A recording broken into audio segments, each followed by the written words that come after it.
Tekmovalci so prišli in ekokviz se lahko začne.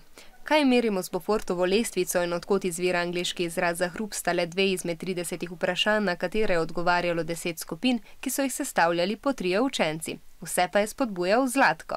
Zakaj spodbujam ekoface? Ker vsak človek v naravi svoji čut v duši, da je eko, samo določeni potem pozabijo to in začnejo delati svinarije, kar pa ni dobro.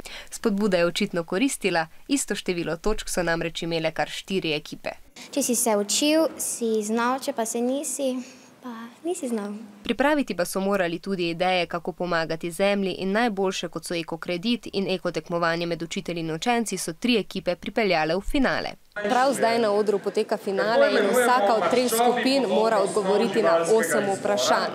Še bolj natrnih kot sami tekmovalci pa so njihovi navijači, ki prav vsak pravilen odgovor nagradijo z bučnim aplavzom. Računalnik je pridno sešteval točke vse do zadnjega odgovora. Pinceta je tudi za konec pravilen odgovor zmagovalca ekokviza. A je težek tale pokal? Je. Vso naše znanje je tu notri. Super je občutek, sošolci te vsi objemajo, pa zabavajo se s tabo, pa upajo, da bo naslednje leto še boljše.